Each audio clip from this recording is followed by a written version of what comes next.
bro. Yeah, for sure. I'm Yeah, telling you, but bro. okay, enough with the nonsense, man. Okay, so I'm gonna get all professional right now. You have your notes with in front of you. Yeah, not so. Just Okay, too quick. okay. Mala, okay, let's do this. Can you show your notes? You want me to show you? Yeah. What if they don't exist? Okay. And then back. Yo. So one full, the back also full, two, Damn, bro. You were three, so stupid. and then I got peer-reviewed research papers. I got a whole file of them. Oh, you don't have to go that far, bro. A laboratory. So I got from Cambridge University exclusive research papers, and also from Harvard. So that's why I came prepared, bro, with the goods, man. You called me out yesterday while you were leaving my garage, man. You're like, oh, be prepared. So I just took that seriously, man.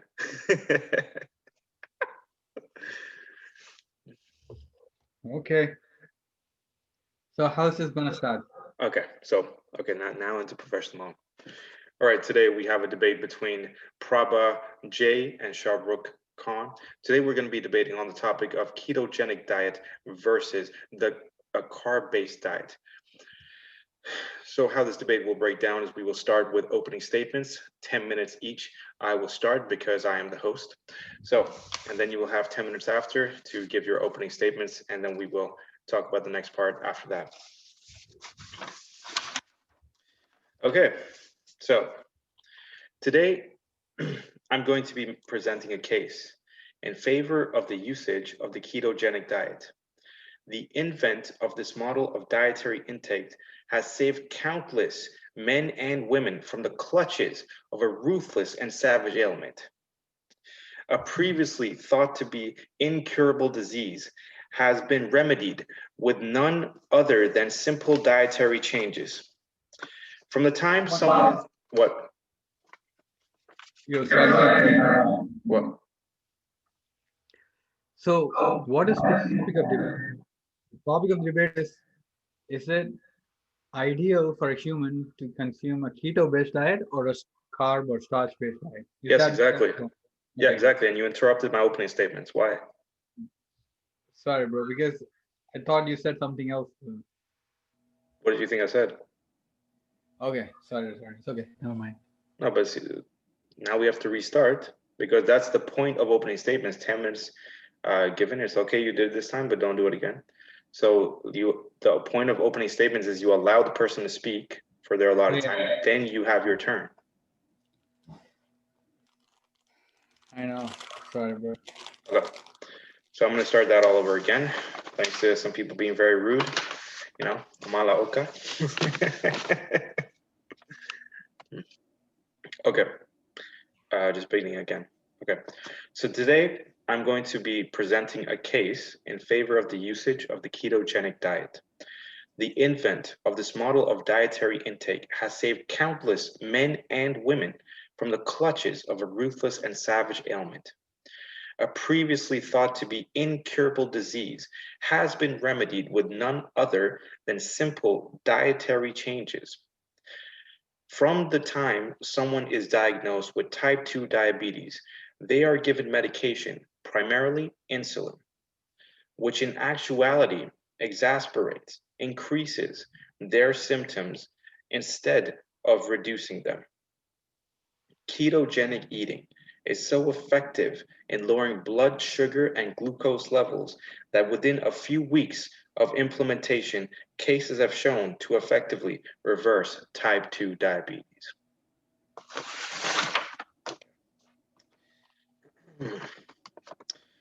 But the benefits of keto hold their roots in helping to cure another disease, epilepsy, specifically childhood epilepsy.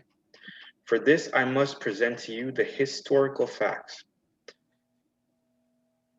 The first use of fasting or dietary regimens have been used to treat epilepsy for over 2,500 years. To mimic the metabolism of fasting, the keto diet was introduced as a method for treating epilepsy in the 1920s.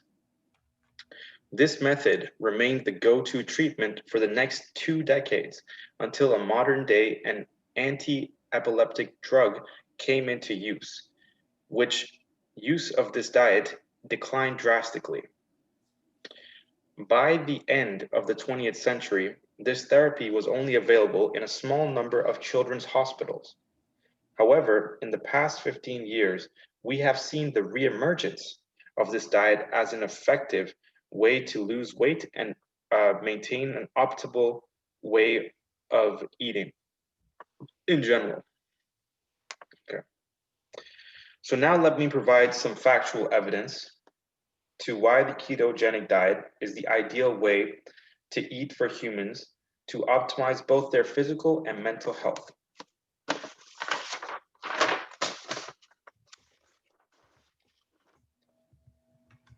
But to do so accurately, we must first understand the process of ketogenesis and its effects on the body.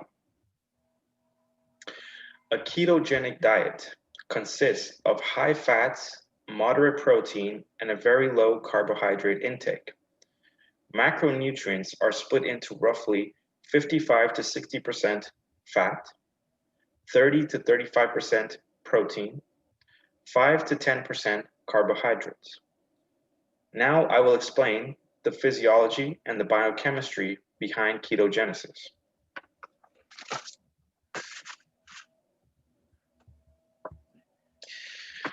Basically, carbohydrates are the primary source of energy production in body tissues. When the body is deprived of carbohydrates due to reducing intake to less than 50 grams per day, insulin secretion is significantly reduced and the body enters a catabolic state. Glycogen stores deplete, forcing the body to go through certain metabolic changes. Two metabolic processes come into action when there's low carbohydrate availability in body tissues: gluconeogenesis and ketogenesis. Okay. Those are important terms to remember for the explanation of the process of what the keto diet is based on, what it does within our bodies as well. So right now, I mentioned before, I'm explaining the physiology and the biochemistry. Gluconeogenesis is the endogenous production of glucose in the body, especially in the liver, primarily from lactic acid, glycerol, and the amino acids alanine and glutamine. When glucose availability drops further, the endogenous production of glucose is not able to keep up with the needs of the body, and ketogenesis begins in order to provide an alternate source of energy in the form of ketone bodies. This happens when your carbohydrate intake is so low that the body, instead of fueling itself with glycogen, glucose from the carbohydrates in your liver, it then switches to another source of fuel called ketones.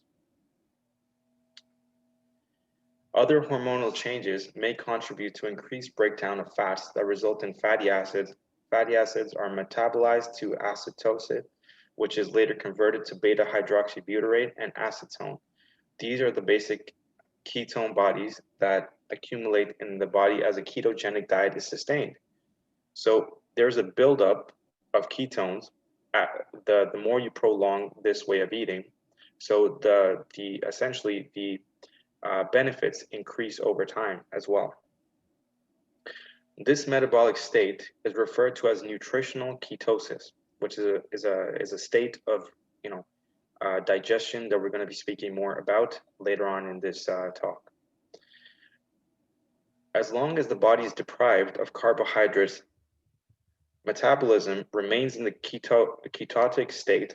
The nutritional ketosis state is considered quite safe, as ketone bodies are produced in small concentrations without any alterations in blood pH between alkaline and acid, so remaining at roughly 7. It greatly differs from ketoacidosis, which in turn is like the overproduction of ketones. When you have too many ketones in your body, there is a risk, I'm mentioning now, of ketoacidosis, which is potentially life-threatening and deadly. Okay, but that is only for people who have other underlying problems, including low blood sugar and low glucose naturally, and type 2 diabetes, because they cannot produce uh, their own insulin to monitor the uptake of ketones. They can't regulate that, so they go into ketoacidosis and it can be deadly. Ketone bodies synthesized in the body can be easily utilized for energy production by the heart, muscle tissue, and kidneys. Ketone bodies also can cross the blood-brain barrier to provide an alternative source of energy to the brain. So that's important. RBCs and liver do not utilize ketones due to lack of mitochondria and enzyme diphosphorase, respectively. Ketone body production depends on several factors such as resting basal metabolic rate, so it depends on your body mass index, that's your BMI, and body fat percentage. Ketone bodies produce more adenosine triphosphate in comparison to glucose, sometimes aptly called a superfuel. So it's a more efficient, more powerful way of fueling your body, mind, brain, muscle tissues, as opposed to the traditional carbohydrate, glucose, glycogen that fuels our body. So it's actually it's like, at the gas station, you have basic fuel, then you have super, then you have premium fuel. So ketones essentially are one of those better ones.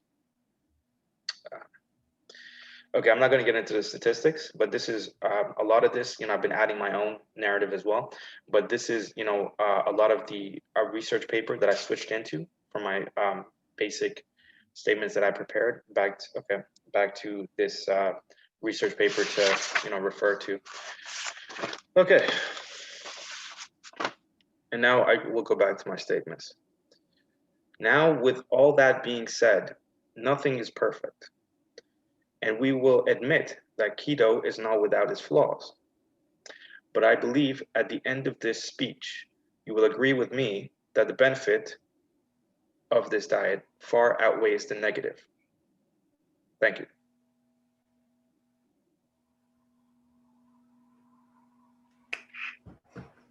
Your turn.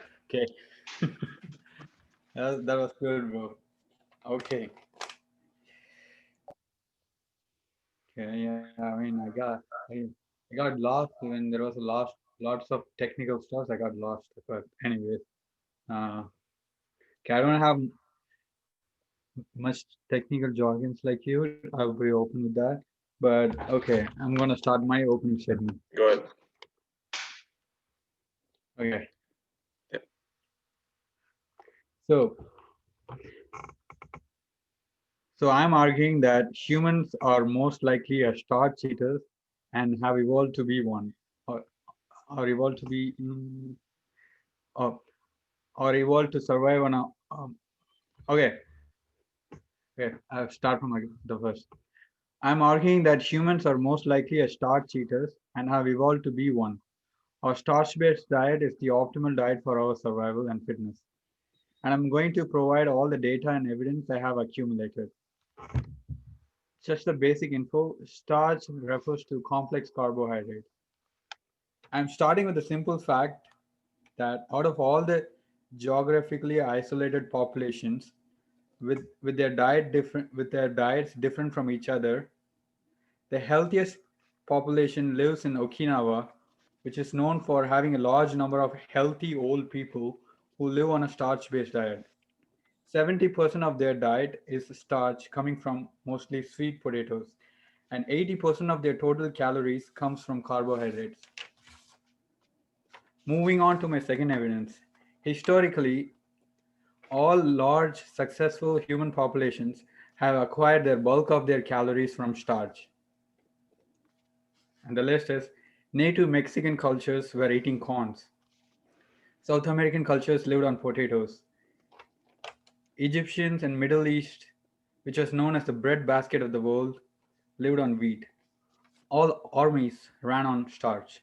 Gladiators were known as barley men. Even 50 to 70% of the calories of modern diet comes from starch. Chinese and Filipinos ate rice, and I stopped my list there. The fact that whole starch vegan diet is the most effective way to lose weight, where instead of restricting your food with calorie counting and doing strenuous exercise like my opponent here would advocate, this diet would encourage you to eat as much as you can with little to no exercise to achieve the weight loss without any side effects.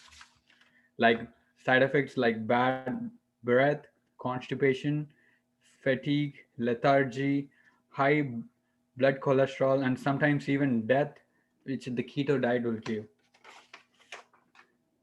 Keto diet is a modern diet fad which has faded and consists of mainly animal protein such as meat, dairy, and oil, it, which is not a natural diet, and these foods can only be consumed in mass only due to technology we have today. Our species were not and are not good predators to have gotten these amount of animal proteins in our early days. We don't have claws or sharp canines that carnivores do, but rather dexterous fingers which are suitable for plucking roots and fruits which are carbohydrates. We can't we can't run fast enough to catch an animal or outrun predators. We are apes, like all other apes, which predominantly consume carbs. We have evidence that Neanderthals consumed a plant-based diet. Our closest living relative, chimpanzee, consumed a plant-based diet or a carb-based diet. Our brain food is glucose, and sustained glucose comes from starch. Even though brain is just 2% of the body weight, it consumes 25% of the total calorie needed. Bottom line, consume starch for a good brain function. In fact, some scientists are speculating it's our high starch consumption which has led to increase in brain size rather than the hypothesis that meat consumption has given us big brain. And that's and I stopped there. That's my opening statement. Thanks. Okay, now that we've both given our open statements, we will go on to the next part.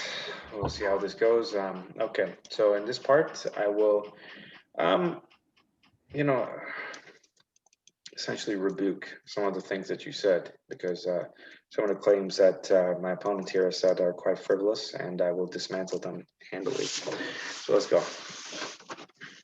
First of all, you've postulated that um, our ancestors from the book that you've read, *Sapiens*, mind you, that was borrowed from me. So yeah, so apes consumed paleo, not veg, like the way that you would say starch. When you say starch, where does that starch come from? It could be from tubers, roots, like root vegetable like potatoes, yams, sweet potatoes. They're saying that that apes grow potatoes. No, apes ate carbs coming from fruits. You know, like our earliest ancestors. Okay, our closest living ancestor, chimpanzee. I thought you were talking about our evolutionary biology, like Homo sapiens, not chimpanzees. You said both apes and the humanoid form of Homo sapiens that we've evolved into today survived basically on a primarily starch carbohydrate based diet. Primarily, you said primarily, so that means the majority. So that would be anything. Ideally, the majority would be anything over 51% of their diet, but also, um, but that's you know that's confirmably wrong. That's not true because verifiably wrong, I should say. The If you look at any But history book, you can look it up. Neanderthals The reason that is called the paleo diet, even though that's not exactly a Paleolithic-esque diet, the whole reason that that has been named that is because it was based off what is widely recognized as what is most likely to have been consumed by our, human ancestors 10,000, 12,000 years ago, before the invent of agriculture and the ability to, grow rice and crops and whole grains, which is a very recent, in the grand scheme of things, very recent invention. And even people living in communities, living in villages and all this stuff, what you're saying, is only in the last a few thousand years. It's the oldest civilizations that we've been able to verify and find today are the Mesopotamian, and the Persian, which were found ideally only 3 to 4 thousand years ago. And Chinese, agriculture was dated back to perhaps at the latest, maybe 8,000 to 9,000 years ago. So what you're saying is not applicable for the vast majority. If we take the number that they've given of 200,000 years of human evolution, is not applicable for, let's say, probably 96 to 97% of human existence. I mean, what you're saying is only relevant for the last 3% of human existence. And you're making the case that this is inherently a superior, and not even a superior, but the original food source, which is probably absurd.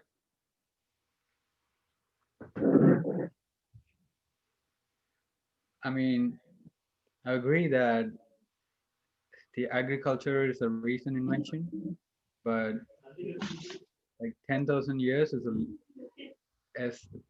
is a significant period of time for evolution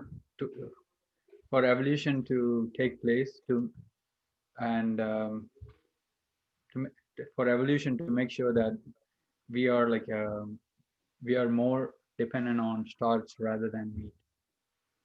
10,000 is still 10,000, 15,000 years is a long period of time for us to evolve into a starch-based diet.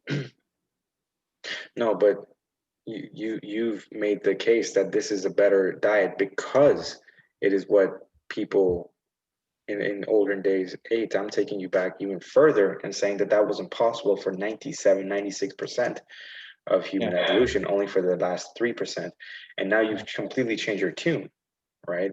Because you said only with the with farming and technology today is it possible to have meat and dairy products and all this en masse, right? Yeah. And you said the original, easiest way to go about was starch and from roots and potatoes and fruits.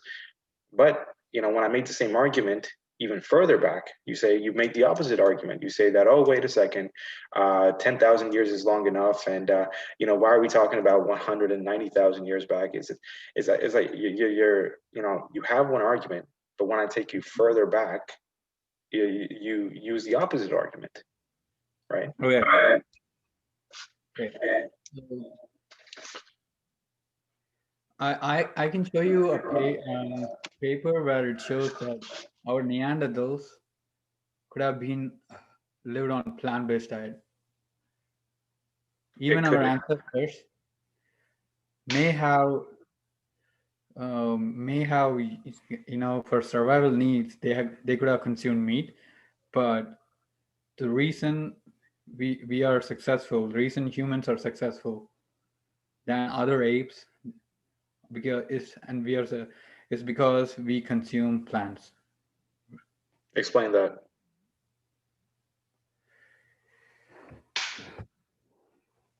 Like I said, the healthiest human population right now, you take the statistics, lives in Okinawa in Japan. But that's a very small sample size.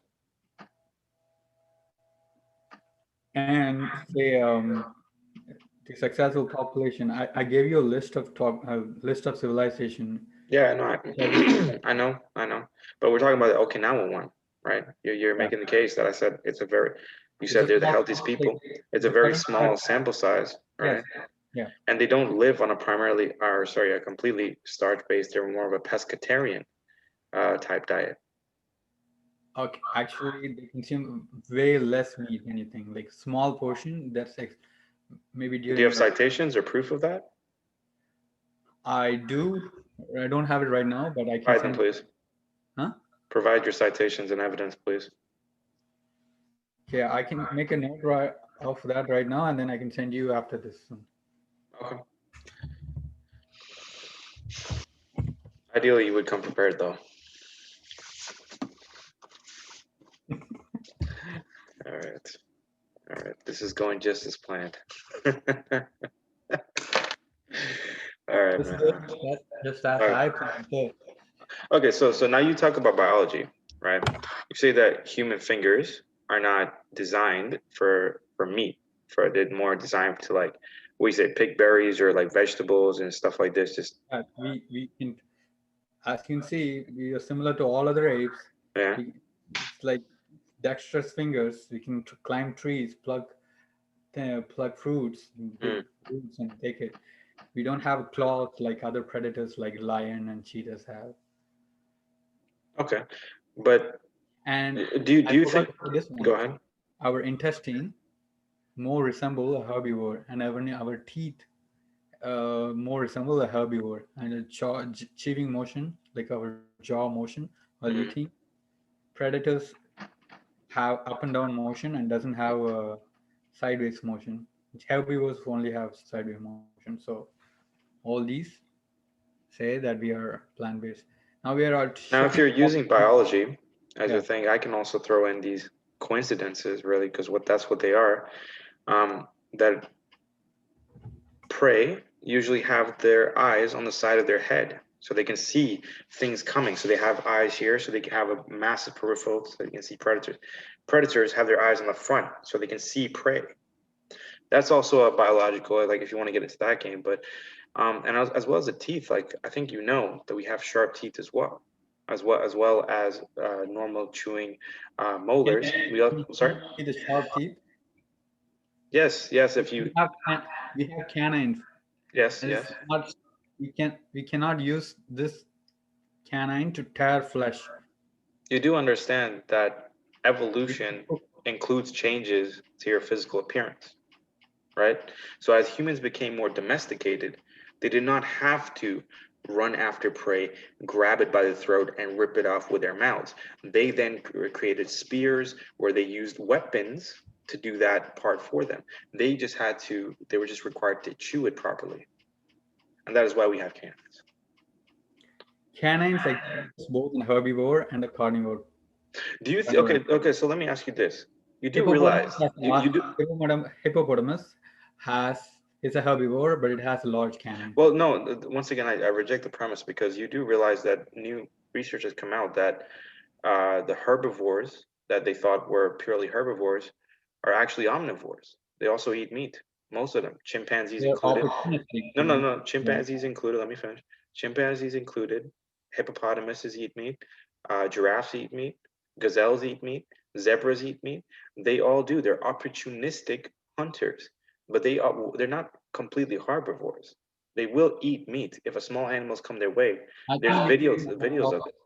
I think we are going to whether humans are No, actually, plant based. we're actually on topic though. We are on topic though because we're making the case, and I want you to respond to that. That you're saying that because apes and all these animals have these characteristics, physical characteristics, that means that because we have similar ones, that it is proof of what we should be eating. And I'm saying that herbivores are not primarily herbivores. The ones that you're talking about, they're omnivores. They're opportunistic hunters, meaning they don't hunt prey, go out of their way to, but they do eat meat. Yeah. So opportunistic carnivore means they can consume plant and live a long and fit life for a long period of time. They consume meat only when they have a chance, and if the chance doesn't exist, they can still they survive and thrive on a plant-based diet. No, but why would they eat? Let's take an anomaly and say No, that no, it's that not an anomaly. It's fact. The misconception of a herbivore versus a carnivore has been debunked recently. If you look into, because listen, animal research keeps improving. It's not set in stone. I have books that I got when I was 6, 7 5 years old that talk about the animal kingdom. They had their level of research and factual evidence back then. Today, 20 plus years later, we have much more. And guess what? Herbivores are There's gazelles, zebras. They will eat little animals, right? They just weren't Okay. caught in a video widely available before, and if they were purely herbivores, their body would not be able to digest any type of, certainly not an animal. Forget maybe not even rotting carcass, but they wouldn't be able to. Certainly not a full animal. So they can, and they do so willingly. Um, I think you're totally wrong, but it's like Yeah, you said what? You said I'm hopefully wrong. totally wrong because But why is okay? Explain why. the body of herbivores, for Mm. example, cows, are designed to obtain energy. The metabolism is like that. They're designed to obtain energy from green leaves. How do you say that? In what way? You can observe them eating plants and living. You can people have observed the stomach and what it does after each process of digestion. So they can live on plant-based alone. That's the fact. You cannot deny it. They can live on plant-based diet alone. Yeah, no, but that's the thing. Just because Alone, you consume, survival versus optimal, right? Humans can live on plants based alone, but their diet, unless fully taken care of and going out of their way to check their protein, to check their deficiency, check their zinc, because a lot of the vegan products are not as bioavailable as the meat products that they're supposed to be eating. So that's the thing. Um, you know, Survival is fine. We can survive on vegetarians. Lots of Hindus and Indians and Sikhs survive on vegetables their entire lives. But are they healthy? Would they be? And then the case is, would if they are healthy, would they be even healthier and in better shape with meat? The addition of purely unprocessed animal products. That is a question.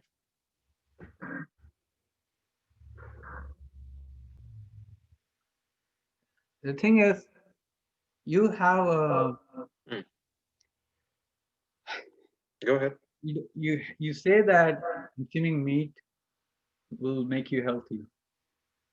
No, I mean, including meat will give you an optimal human diet. yes, because I'm saying that because the ketogenic diet, right, is primarily fats, which a lot of them come from animal products, right? Butter, lard, things like this, but ghee, things like this. So they're animal products, so primarily fat. And then also there's meat, of course, which is the protein coming from meat, from unprocessed, unrefined Yeah. meats. And then the smallest 5 to 10% of their total calorie intake comes from what you're advocating should be the majority. So you're saying 5 to 10% should be carbs and the rest should be meat. I'm sorry? You're saying 5 to 10% of the diet should be carbs and the rest should be meat. Do you even know what a keto? Did you listen to anything when I was saying the ketogenic? What the keto? Do you know what the ketogenic diet is? Yeah, it's mostly a low carb and high fat diet. Okay. So So why did you say primarily meat? because that's where you get your fat from. I mean, or fat, meat and dairy products. Meat and No. dairy. So protein is between 30 to 35%. 30 to 35%. Sometimes as low as 25% of your total calorie intake. Then the rest, after the 5 to 10% carbohydrates, the rest would be um, would be uh, monosaturated fats, polysaturated saturated fats, healthy fats, essentially the ones that they call. So So what kind of food do you advocate I'm for sorry. keto diet? What kind of foods do you recommend for keto diet? Well, there's a whole list. I mean, I can't like rattle off the entire. I can rattle off. Okay, I'll give Like, you. Okay, so I'm not gonna. There's so much variety of what you can have with a ketogenic diet, but I'll give you a plate. Okay, of what would be considered keto. For instance, okay, say if you have a plate in front of you, right? You could put 2/3 of the plate. You could fill it up with, let's say, avocado. You could have um, vegetables that you put olive oil on as well. So that's like fat as well. So you have your carbohydrates, but from vegetables are different from refined whole grain carbohydrates. So there's a difference there. Then you could put the rest of the plate with a, let's say, a steak, chicken breast, but depending on how fatty the meat is as well, because you have to factor that in. Is it a fatty cut of steak? So is it like 20% fat, 20% meat, or is it less? Or and then so you have that meat, you have the vegetables with the olive oil. So and then you have the say avocado. So you have a pure source of fat from the avocado. You have a supplementary source of fat from the olive oil, and then you have a protein fat from the steak. So that's primarily a fat-based meal, different types of fat. But then at the same time, you're also getting your protein from the meat of the steak, and then you're also getting excess nutrients from the vegetables that you poured the olive oil on. So that's an example of the um, ketogenic diet. But you could also, to add your 5 to 10% carbs, what I like to do, or have not done, but essentially, ideally, I would put like a couple of spoons of hummus on it. So that would be the carbohydrates right there. So, so I have a problem with your diet. So when you say pour in like olive oil, eat some steak. So these diets have a high cholesterol. No, but that's a myth. That's how is it a myth? I can provide much evidence that the high cholesterol that they saw with eggs and with fats has been actually debunked massively with new When you research. I think say that, huh? okay, yeah, Yeah, see, because the cholesterol. Okay, so our skin essentially, the reason that they sell things like collagen peptides, which is essentially like a skin supplement to, skin, hair, nail supplement that people buy for those things. Collagen is essentially what your skin is made out of. But the breakdown of collagen is what is it? Is cholesterol. It's fat that breaks down. Sorry, it's the precursor. The cholesterol is the precursor for the fat. So what do you then essentially what do you have to take for better skin, hair, nail quality? You take in more of the fat, more of the avocado, more of the eggs, more of the cholesterol, because then they provide excess material to turn into excess collagen, which in turn gives your skin, nail, and hair better health. And so essentially, they had the low fat craze in the 1990s, and that kept going because if you look at people who are trying to lose weight and brought into the low fat propaganda, the arguments that you're giving, essentially, if you cut fat out of your diet or even minimize it to a point where it's negligible, it's not even significant, your body will suffer greatly. Your ability to see properly, your eyes will like have a hard time even opening properly. You can be in the sun, your eyes will immediately close. You can't even keep your eyes open in the sun anymore. Your hairline starts to recede. Your quality of your skin, the quality of everything starts to go down because it's a requirement. It's a precursor to collagen, which is the structure that that our skin, hair, and nails once again is made out of.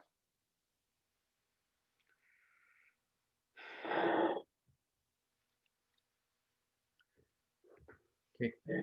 Can I take a break? I'm gonna go to the washroom. All right, man. Just number one or number two? Number one. Oh yeah, okay.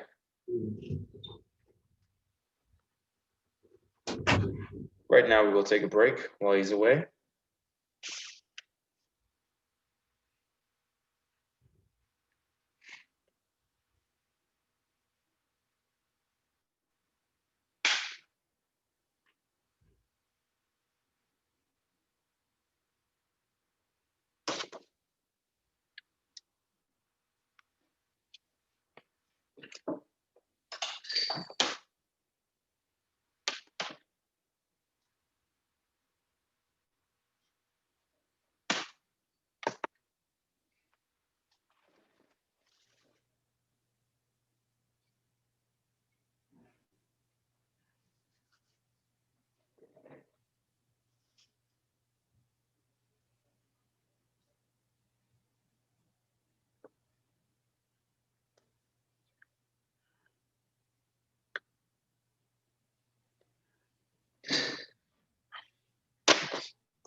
It's a professional debate.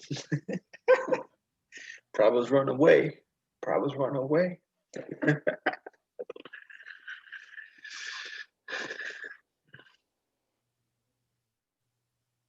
gonna end up cutting this part out. Should have never tried to debate me. Should have never tried to debate me. It's all over. It's all over. Hopefully you'll be very prepared next time, though. You know, when we have this debate again. But I don't think it's likely.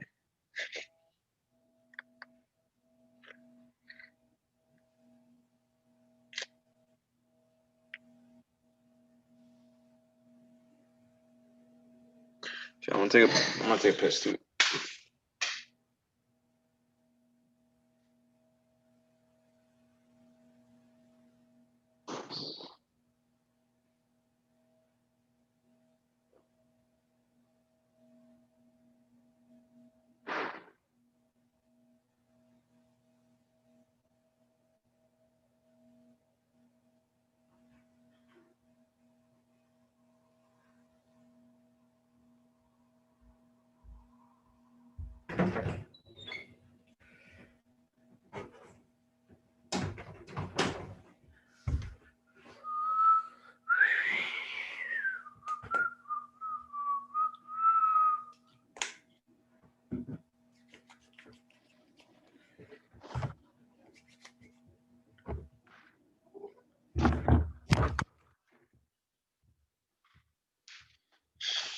Yo.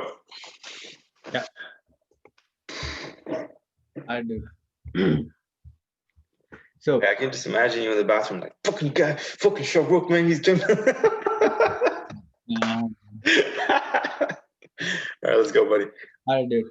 So when you say eggs and meats and oil have cholesterol, do Mm. you know that that they are bad cholesterol? No, that's outdated research once again. It's actually the good cholesterol. See, we're going to have a general disagreement about this until we have evidence to say otherwise, right? Okay. Because I'm saying, okay, so go ahead. So you're saying eggs, meat, and oil are Mm. good cholesterol? Yes. Okay, I strongly disagree with that. Okay, and Okay, why is that? What is your hypothesis? it's not my hypothesis. It's a fact that we have eggs, meats, and oil are bad cholesterol. That's Where's your citations? okay. Once again, listen, I would like to point out that my opponent has no evidence making like just blanket statements. I can say that pigs fly and I can provide no citations. Are people supposed to believe it's true? That's the thing. I have proof. I have research papers from both Cambridge University and Harvard to back up my statements. My opponent does not. He has, based in his own outdated, not even research, but hearsay, things he's heard people say cholesterol is bad. It's a blanket statement. It's verifiably false. Things get debunked, right? When I say outdated, this might be relevant for the common thing 10, 15 years ago, but things, change and research changes and people's positions on these research changes.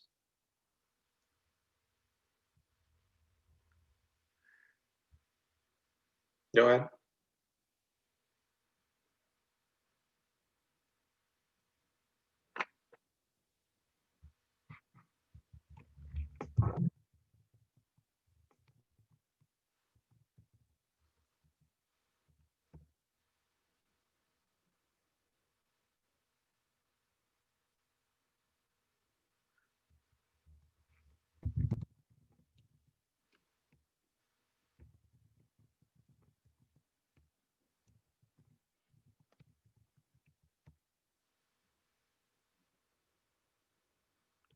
Okay. Well, I'm just googling it. I'm just reading the first. It could be a confirmation bias, but I could show the source of it. Okay. So in general, red meats, beef, pork, and lamb have more saturated bad fat than chicken, fish, and vegetable proteins such as beans. Those are still meats.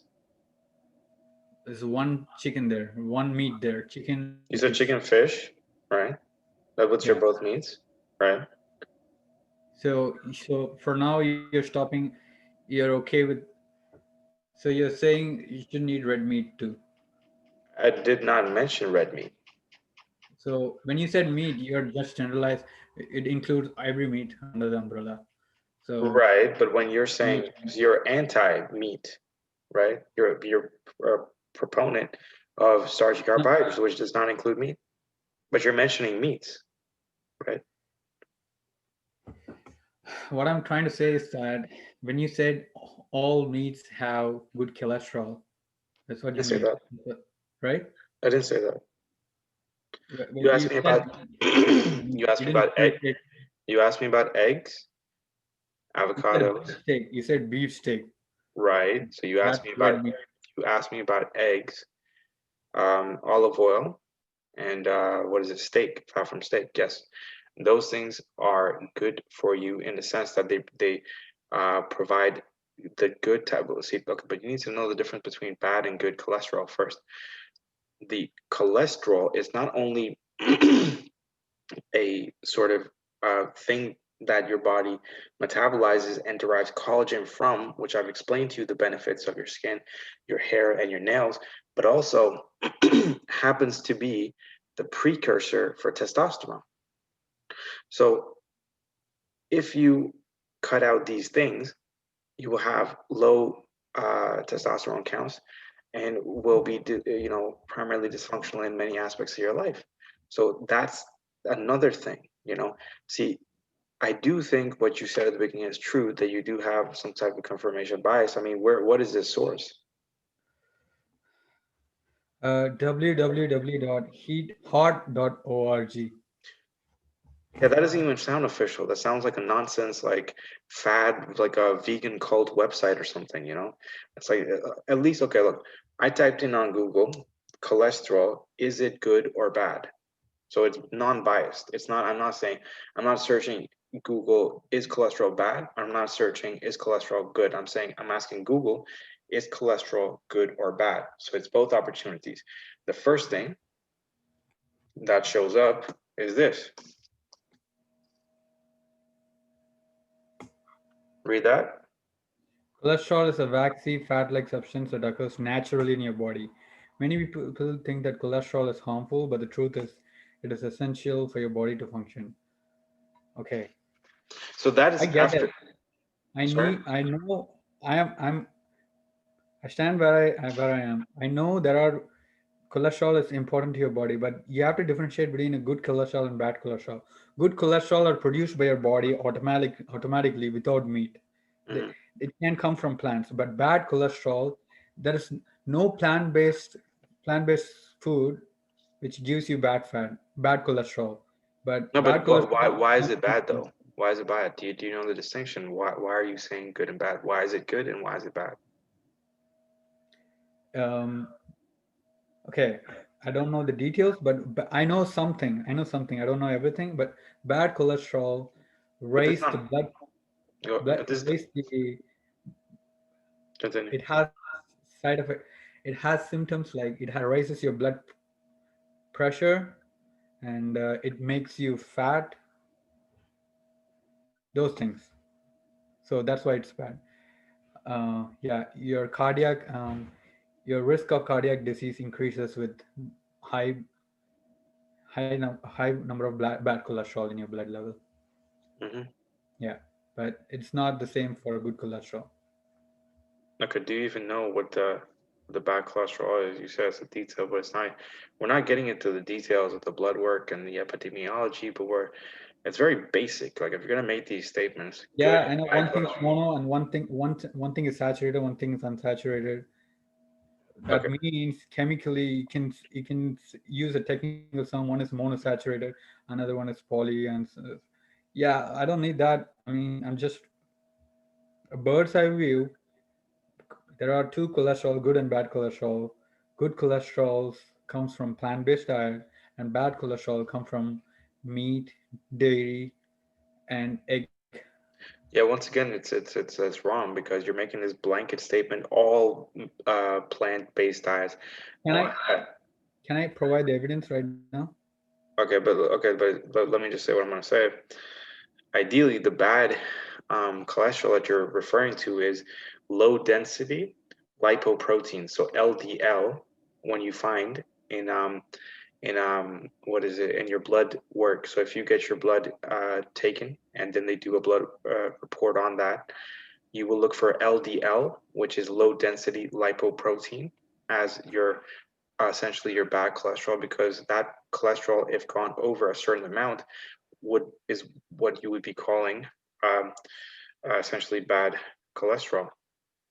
And also, there's your HDL, which is high density, which is the same sort of as the LDL, but it's which is LDL is low density lipoproteins. HDL is high density lipoproteins.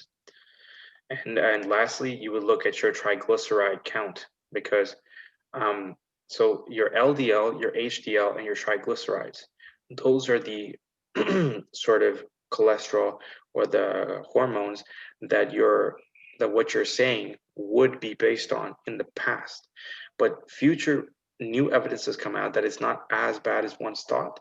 Although, yes, I agree with you, you can't overdo it, but then again, you can't overdo anything. You can't overdo the plant-based diet. You can't just keep eating all day massive amounts of calories. You can't overdo meat. You can't over. So it's the argument is mute because it doesn't make sense. Of course, you have to eat in proportion, but it's not inherently bad. What you're talking about, the HDL, LDL, and the triglycerides, because the good cholesterol is also a precursor, as I've said, for both. Let me remember testosterone, estrogen, for a precursor to build vitamin D that's available in the body. Because it's not just like you take a vitamin D supplement and then you have your you have the right amounts. It's your body has to metabolize it, meaning bioavailable, and the process that happens, is made easier and sort of facilitated by your essentially what you would refer to as good cholesterol.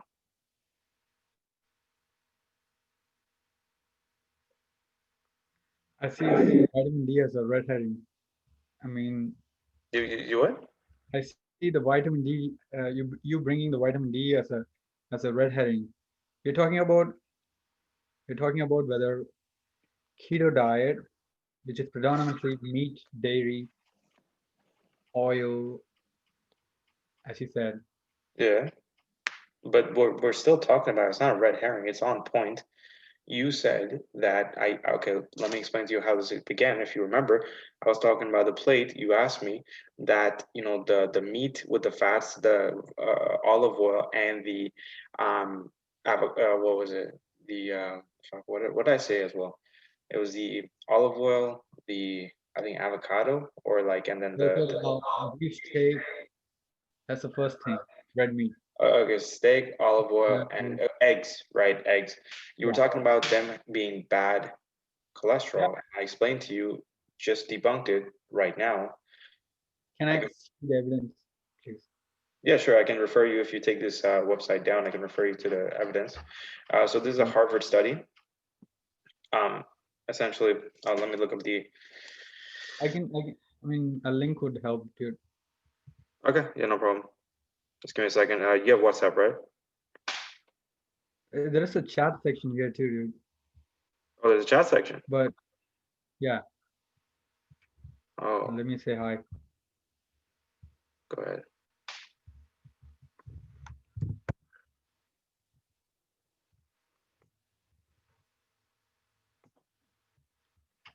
Okay.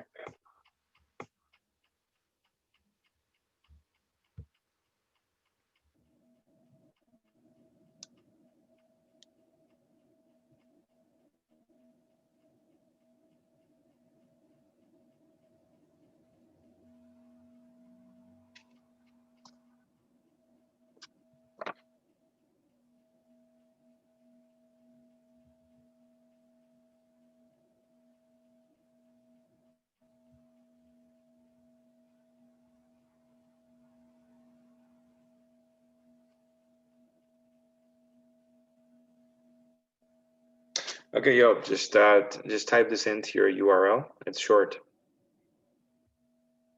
Okay. Here, just type in www dot Hmm. hsph Mm. dot harvard Yeah. dot edu. Okay.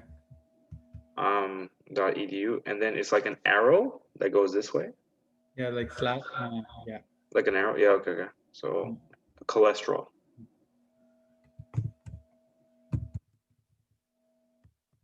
Okay. That's it. Yeah, I think see if it works. Cholesterol count. Okay.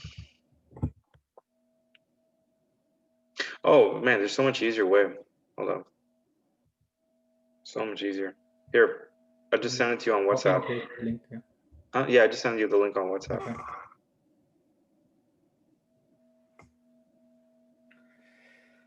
Okay. I have my phone somewhere else, so I'm gonna look at after the Zoom call. I think we Uh, can continue this Zoom call tomorrow too. I mean, after done, we're not gonna stop it. We're gonna do like a Not okay. follow So up if, okay, tomorrow. so I mean, yeah, we can do a follow later, but for now, I think this topic is Time. pretty clear who the clear cut win, whose argument won. So uh, you know, um, I'll just say raise my hands in victory. Hey, one, Flex for the camera. You see that? come on. Cholesterol. That's steak. So Uh, so yeah, man. Yeah, bro. In all seriousness, joking aside, yeah, we can do this again. We can do it tomorrow as well, but it's no problem. Just you have to do a follow up. sorry. You have to do a follow because we haven't settled. We haven't settled our dispute. Yeah, it's no problem, man. But like, see, I've done my part in the sense that I brought my statements and I brought evidence for my statements. It's your side that is unable to substantiate their claims. Is going when I ask for citations, there's no resources. You can't even send me a link to what those are. So this is what I'm saying. I've prepared. I've done my part to come prepared, and it's on you to have your research done. So if you want to continue this, right? So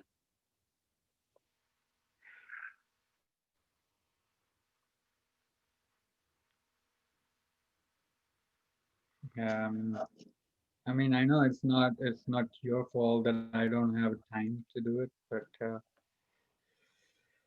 yeah, I mean, I'll try to catch up next time. all right, no problem. Okay, man. So forget this for now. We'll come back to it at a Yeah, different time. Just keep your notes. Maybe make a file or something. Just keep your notes for this topic specifically. You know, yeah, and just put them in a safe spot so you can. Then next time we bring this up, you can just add to your previous notes, your old notes, and then you can have like more paper and maybe you can structure the argument in the way that you think is most effective. So it's good. Remember, we're just starting off these podcasts, so this is just a trial run anyway, right? yeah, It's yeah. not like indefinite like what we're doing, right? So it's no problem. But okay, so let's just pick a Yeah, topic. because What's up? thing Just is say. like, say when you make statements after statements, um, you cover up. You're taking your data or information from different source, and I've taken my data and information different source. That's how we gave the opening statement. And after the opening statement, you try to dig in my opening statement and then uncover the truths in that, and I try to do the same with you. Uh, the thing is like I think both of maybe you get offended. I don't care. Both of us doesn't have the deep knowledge of the technical concept, and it takes time for us to, for example, cholesterol. you have different understanding of cholesterol is. When I said cholesterol, good and bad cholesterol, I don't know whether you are familiar with that, but the thing is, like, maybe we didn't have enough time to get a deep understanding of the concepts. Well, what are you talking about though? I had a much better understanding of cholesterol than you did. There's not a subjective understanding of cholesterol. There's one understanding of factual blood work when you're talking about cholesterol. That's what I was referring to, the LDL, the low density lipoproteins, and the HDL, the high density lipoproteins, and the triglycerides. That's only one. There's not like a whole different branch of cholesterol that is like somehow that you only know that is good and bad. This is the one that they're referring to, you know? So, so when they say good cholesterol, what does it mean? When they say bad cholesterol, what does it mean? Okay. So I explained to you the bad cholesterol essentially is bad if it goes over a certain amount, right? So the So, I don't know. I'm just questioning you, right? yeah, go ahead, go ahead. So, so basically, what you say is like there is a way to measure LDL, something called LDL on HDL. Yeah, so you can get it done at your your general whatever doctor you go to, your walk-in clinic. You can say I Mm. want my blood work done, right? So he will take a blood sample from you and he will give you a report in like a week. Of that report, so one of the markers that they will look, if you're, if you do it in the future and you get your blood work done, you can read your own report, which is actually very helpful. They will show your HDL, your LDL, as well as your triglycerides. So those are all measurements that are, valid when you're talking about potentially bad cholesterol, not inherently bad cholesterol, meaning that, uh, you know, it's not that any level of LDL or HDL or triglycerides is bad. It means that over a certain level, if LDL goes up, if HDL goes up above like a certain level and triglycerides, then they become harmful. But and then on the good side of the cholesterol, like I've explained, the role that it plays in collagen production, which subsequently what collagen is responsible for is the hair, nail, and skin quality, as well as the what is it the precursor for many functioning hormones like testosterone in men. You know how important that is. Estrogen as well, but even though estrogen is more found in women, like men and women both have testosterone and estrogen. The levels are just different in Yeah. it. So testosterone is higher in men, estrogen is lower. In women, the estrogen is higher, testosterone is lower, and that's what creates our differences biologically as men and women, right? But the precursor for testosterone and estrogen, the formation of these sex hormones, is essentially cholesterol, the good type of cholesterol. So, yeah, I get it. Based on the blood level, the markers, the blood level, you can find whether someone has a dangerous level of cholesterol or no good amount of cholesterol. But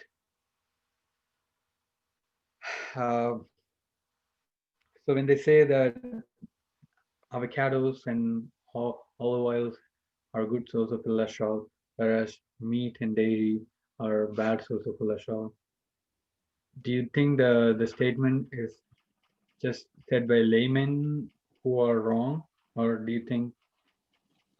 What do you mean? Do you get my question? Yeah, I understand. And yeah, to do what I'm referring to is not okay. So first we have to define what is layman and what is credible sources, right?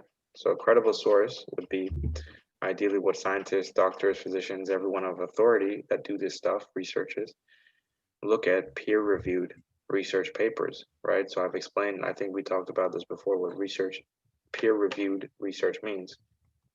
It's the holy grail, the standard of statistics data that people, professionals derive their information from, where they make their claims from, right?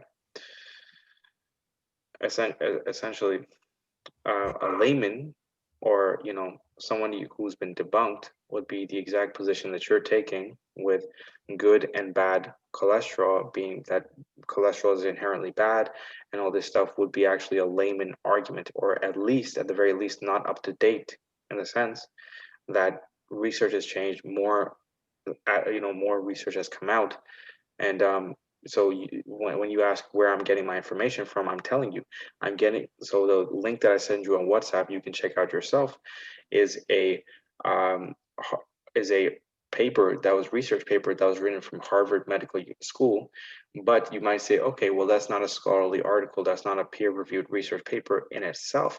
But at the bottom of this Harvard Medical School research paper, you will find all the citations.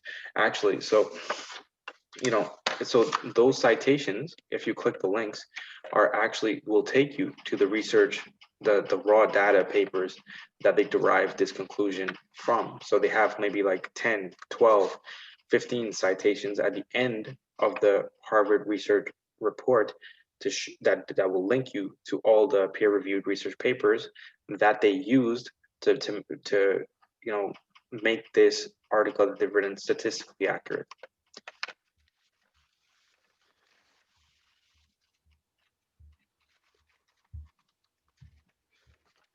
Okay, so for instance, like I have my Cambridge report, right? I have so I have 7 pages of my Cambridge report, but at the end of it, you have this, which is all the citations, all these are citations of the research paper that I've gotten this information from. It's like 3 pages full of citation links that you can click on that will take you to the actual research paper. So it's when you ask if it's a layman or verifiable, this is like the gold standard of what people in the scientific community and the medical community, all these people that use this data in their professions, this is what they rely on.